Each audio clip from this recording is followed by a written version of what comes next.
Hey everybody, it's Jason Blaha here. Now that my two obligatory informative videos are done for the day, it's time to talk about current events in the online fitness community.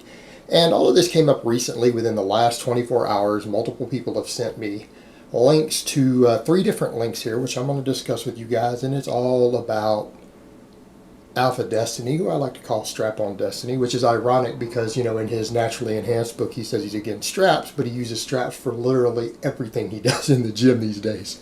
So let me put on my +5 out of weaponsmithing, work on skilling up my crafting a little bit, and let's talk about this. And, you know, here's where I'm going to go with this. I don't care about the personal stuff these guys are talking about. I don't care about any of this stuff of them talking about how he's not really an alpha male, he's a beta male. I don't care about whatever sort of porn he may or may not be into that he was probably trolling.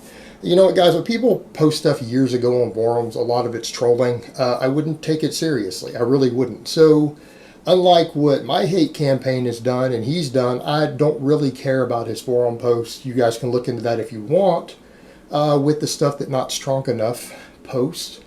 But honestly, I don't think that's relevant. It's not relevant to the current community. Number one, it's in the past.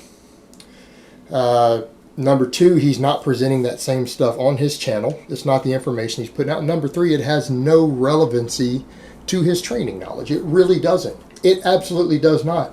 It doesn't matter what a person does in their personal life or did in their personal life in the past or how they choose to troll. Has no bearing whatsoever on their training knowledge. It doesn't. It doesn't. And I personally don't care about that unless it's someone who is so insidiously evil like Cali Muscle, and that's different. I'll go after their personal stuff because he is a horrifically evil person. Admittedly, self-admittedly, he's evil. Whereas, and there's a difference between that and this stuff. I really don't care. So that being said, let's go on to what was said about some of his training knowledge. And, you know, Dairyland Strength said as a strength and conditioning professional, he felt that he just needed to address this. And some of what he read in there made him angry.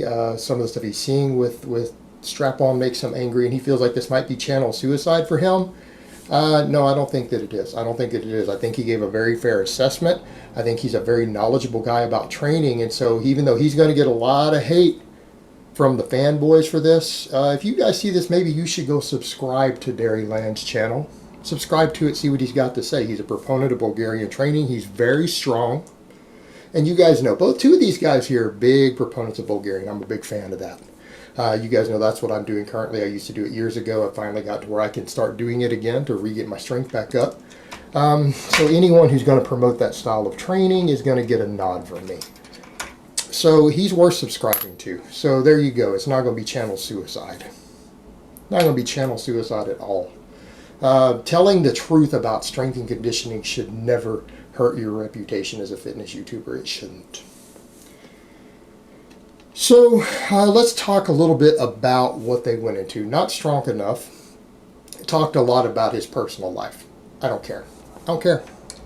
I don't care if he's been a silly, tried to be a pickup artist and teach that stuff when he was a teenager and obviously still a virgin. No one cares. No one cares about his eyebrows. I don't.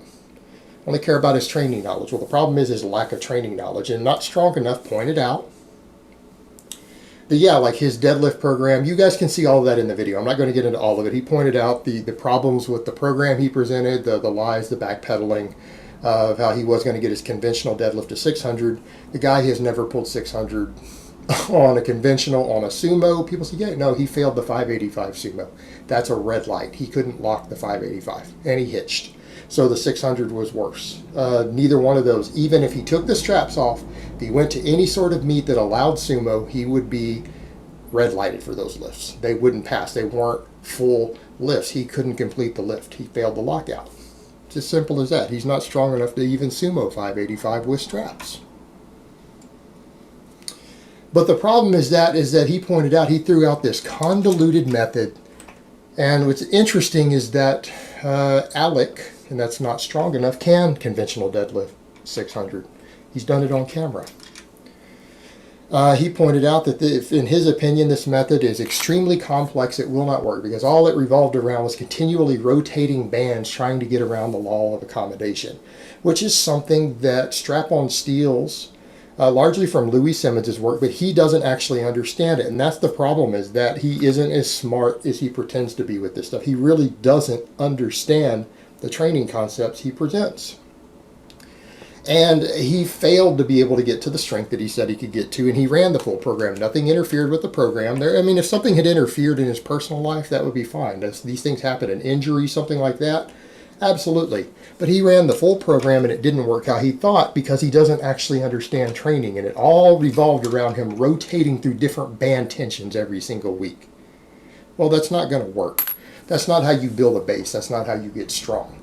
Again, he messed it up. And then he pulled it off as well, since I pulled a behind the back or a hack or whatever they call it, a hack deadlift, that counts. And as again, he pointed out, Alec pointed out, not Alex, I get the two confused, that he's like, yeah, but I hit an 800 on that before I got to a 600 conventional. In other words, it's not impressive. In other words, a 585 hack deadlift is probably a sub 500 pound conventional deadlift. And that's what it comes down to. Alec is probably at best a low 500s deadlifter. Right? He's a low 500s deadlifter. And that's the best that his program got him to. The other big thing he pointed out that was interesting in there is that from 5 years ago, back when he was a teenager and still in high school, because he's about 22 now, that's what everyone's estimated. He's 22, 23, he's still a kid. He was at 160 and lean, and then he had joked some time back that, whoa, you guys imagine if I cut again, because he thinks he's so much bigger. Well, he's cut down to 160. Again, he's 160 at a similar body fat after cutting 5 years later. And you know what that comes down to? Is that he's lost training knowledge. He did all this, as Martin Birkin would put it, fuck around-itis. He switched to a training method. All this stuff that he promotes, won't keep your size on you once you've built it. I can promise you guys he's lost muscle and strength over the last 2 years. He was probably bigger than he was at that 160 at one point, back when he was one of my nut huggers following my advice years ago. But because he switched to a different protocol, he started doing all these ineffective movements that won't maintain your base. He shrank. He probably lost muscle mass. He probably lost muscle. He is not as big as he was when he could deadlift that 500 for 3 that he did that time, supposedly. He's not that big anymore. He lost size. So in other words, all this new training that he's introduced and he's marketed himself on all these extreme partials and accommodating resistance, he's lost muscle. Of course, as Stronk had said, well, did he lie about his stats before? Did he lie about his stats now? Did he lie about his height? Is he lying about all of it? I don't know. And that's the thing. He's just presenting the evidence. You guys can check it out for yourselves. Decide for yourselves. But look at what the guy has to say if you're a fan of his. Then you've got Dairyland Strength. Again, a strength and conditioning coach. Right? That's what he does. He tore apart the whole program. And it was interesting. He tore apart Naturally Enhanced. And one of the quotes that he had in there he quoted is a quote from me, by the way. Someone sent me a copy of this book about a month ago, a pirated copy. I read it over, and I got a little miffed because he was still one of my nut huggers back when he first wrote the book, right? He quoted me approximately 8 times in the introductory thing, didn't put any quotations, didn't give me credit for any of it, and that's fine. It's not like it's plagiarism. It's just training information. It's training philosophy. But the fact of the matter is, this is a guy who joined the hate campaign against me, a hate campaign that involves stalking my family, stalking my loved ones, stalking me, a lot of illegal activity. He publicly joined the hate campaign against me because I called him out on his BS training knowledge. Called him out on it.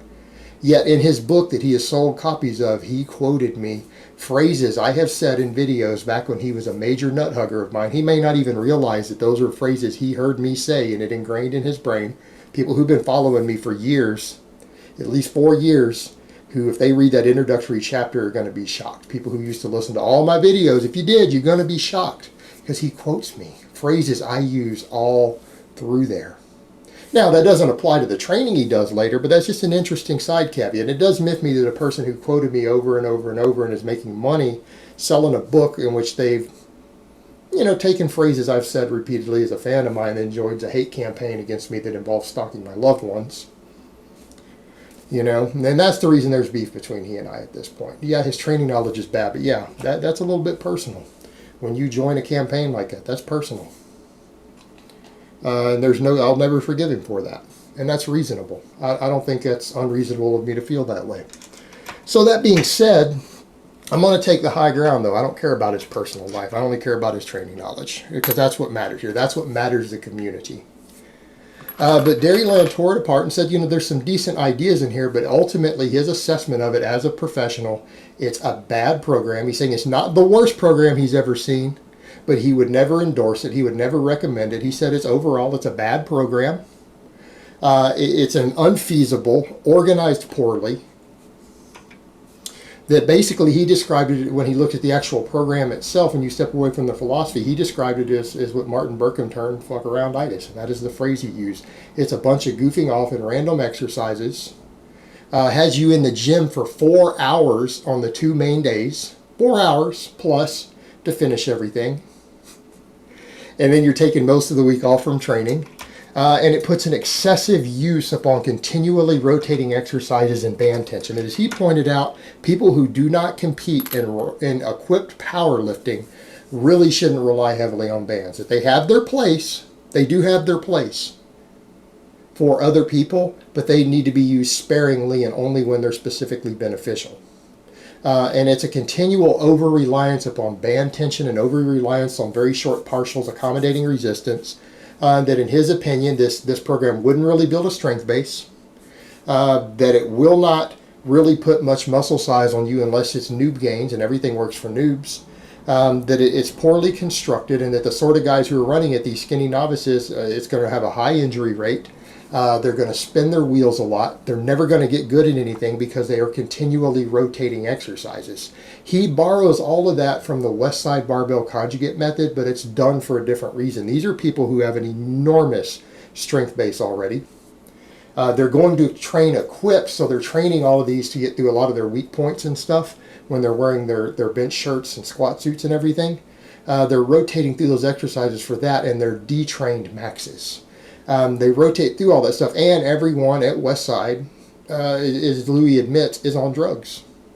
So he's stealing ideas from people who are on a protocol that is written for people specifically using anabolics. Louis Simmons always says that you can't train the way that we train without drugs.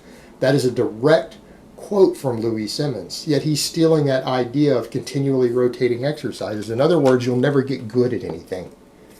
And like he said, you should always have basic exercises that you run all the time. And this is something I agree with. This is when I hear Dairyland Strength say this, I'm like, this guy knows what he's talking about. You should have basic exercises that you run all the time. Your core base exercises should be run all the time. You rotate through accessories every 3 to 5 weeks. Accessory lifts you should rotate through. I agree with that, and I tell that to people. An accessory you should usually run in about 3 weeks. And that's dealing with the law of accommodation. Your accessory work, you can deal with that and bypass that. Every 3 weeks, if you change accessory movements up, that's probably closer to ideal, right? That's closer to ideal. Your primary lifts need to stay pretty well consistent if you want to continue to get better at them. Use them as primary muscle builders, primary strength builders. You need to be consistent with that stuff. You don't need to be randomly hopping those around without a good reason. But yeah, he didn't like the program. He thought it was pretty bad. He gave a negative review of it, even though he said there were a few good things in there. I mean, they're going to be, any book on training is going to have some things right. You're not going to get 100% of everything wrong. But overall, the program was bad. He feels like Alex's knowledge of training was bad. A lot of his demonstrations and technique were bad. He doesn't know how to organize a program. It was poorly written, poorly constructed, and he doesn't think people are going to get good results on it, barring a little bit of new gains. So, I mean, that's a pretty brutal assessment. But that's a realistic assessment. That's really what the program is like. It's pretty bad. I read through it myself. Someone sent me a copy. I'm not impressed. So people need to understand that. His fanboys need to understand these are legitimately strong guys. These are strength and conditioning experts who are saying this guy really doesn't know his training. He really doesn't. And the little bit he used to get right is stuff he took from me early on as a fanboy, ran with it, and then he spun off in a crazy direction. And his training now, over the last year or two, is worse than it was 3 or 4 years ago. He actually was training better and more intelligently back then. He had a better grasp, but he's not very smart. And he's got all these ideas convoluted and spun into a marketing gimmick that he can then try to make money off of. But it's not based upon sound training philosophy. It really isn't, particularly not for guys not doing equipped powerlifting, people not on drugs. It's not going to be all that great. You know, yes, he's strong at chin-ups, strong at pull-ups. I'll give him that. I'll give him that. But that's about it. And there's been a lot of trickery. He's done a lot of trickery on his camera. I'm surprised none of these guys mentioned his 225 overhead press, because that's something I've talked about repeatedly, that he totally cheated with camera. That was absolutely not a full range of motion strict press, because his other strength doesn't demonstrate that he'd be capable of doing that. And if he could do it, he would have shown it correctly on camera, the entire lift, not just the top half for a brief half second on camera. Right? And then lastly, and I wish I could find it, where Jordan Feigenbaum, who again, a legitimate strength and conditioning coach, top level, national level power lifter, brutally strong medical doctor, has also called him in a video in a Q&A once, when someone asked him, what do you think about AlphaDestiny? He said he's a moron and he can't believe people would follow his training. But also we have Jujimufu, John Call. I follow him on Instagram, actually. I don't really follow his channel, but I follow him on Instagram. Dude's hilarious. He's strong, he's athletic, and he's funny. Dude's funny, right? He's funny. There's a little clip that someone linked me from him last year when he and Tom were asked would they ever collab with him, and they basically, and Tom says, no, I'm not really a fan for these reasons. He's not interesting. He texts on his personal silly stuff. He said, I'm not a fan at all what he does, and he asked Juju, you know, will we ever collab with him? He says, no. He goes, yeah, Juju's definitely not a fan. So again, if you guys are going to find anyone who's actually strong, anyone who knows anything about strength and conditioning, thinks Alex is a moron about training, let that sink in. For all the fanboys who are doing that, you need to look at this. No one actually endorses him who actually knows what he's about, who actually have a strong knowledge of training. All these coaches are like, you know, this stuff is stupid. It is. And at the end of the day, man, anyone who's following it, I can promise you guys, you're naive, weak kids who've been suckered in with a little bit of flash, a little bit of marketing, and I can promise you're not going to get the results that you want. You're not going to get the results that you want. And let's keep in mind, and I kept a clip of it, he has actually said that conventional training doesn't work. People argue and said he didn't. I may have to reveal that later, but I kept a copy of that. I got a copy of him saying that on video, that conventional training does not work. And nothing could be further from the truth. So you guys go check out what these other guys have to say. And maybe even toss them a subscription. All right, guys, but that's really all I have to say on that today. I hope it's been informative, and I will talk to you guys next time.